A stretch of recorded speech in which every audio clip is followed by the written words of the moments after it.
এই বিষয়ে ধৈর্য ধারণ করার অনুরোধ করছি। আমরা অতি দ্রুত এই হত্যাকাণ্ডের মূল রহস্য এবং যারা এর পিছনে জড়িত রয়েছে তাদের নাম,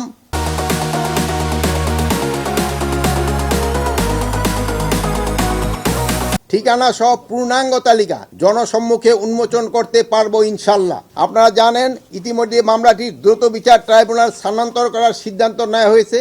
এই জঘন্য হত্যাকাণ্ডের ঘটনায় দ্রুততার সাথে ন্যায় বিচার নিশ্চিতে আমাদের সর্বোচ্চ প্রচেষ্টা অব্যাহত রহিয়াছে। এ কাজে ব্যাঘাত ঘটাতে ফ্যাসিস্ট দোসর, দুষ্কৃতিকারী ও সন্ত্রাসীরা অনবরত তৎপরতা চালিয়ে যাচ্ছেন। সেই জন্য সবাইকে অনুরোধ করব, আমরা যেন এমন কোনো কাজ না করি যা আমাদের শত্রুপক্ষকে শক্তিশালী করবে এবং হাদি হত্যার বিচার প্রক্রিয়াকে বাধাগ্রস্ত করবে। আমি আপনাদের আশ্বস্ত করতে চাই, বর্তমান অন্তর্বর্তী সরকার, এই অন্তর্বর্তী সরকারের মেয়াদেই হাদি ভাইয়ের হত্যার বিচার সম্পূর্ণ করা হবে ইনশাল্লাহ। আমি বিভিন্ন রাজনৈতিক দলগুলোর অভ্যন্তরে উৎপেতে থাকা ফ্যাসিস্টদের দোসর, সন্ত্রাসী এবং দুষ্কৃতিকারীদের বিষয়েও দলগুলোকে সচেতন থাকার অনুরোধ করছি। বিভিন্ন রাজনৈতিক দলে কিছু নেতাকর্মী ভালোভাবে না জেনে ফ্যাসিস্টদের দোসর, সন্ত্রাসী ও দুষ্কৃতিকারীদের তাদের দলে স্থান দিচ্ছে বলে আমরা খবর পাচ্ছি। এ বিষয়ে রাজনৈতিক দলের নেতৃবৃন্দকে অনুরোধ করব, এসব খোলস পাল্টানো দুষ্কৃতিকারীদের চিহ্নিত করে এদের থেকে দূরে থাকুন। প্রয়োজনে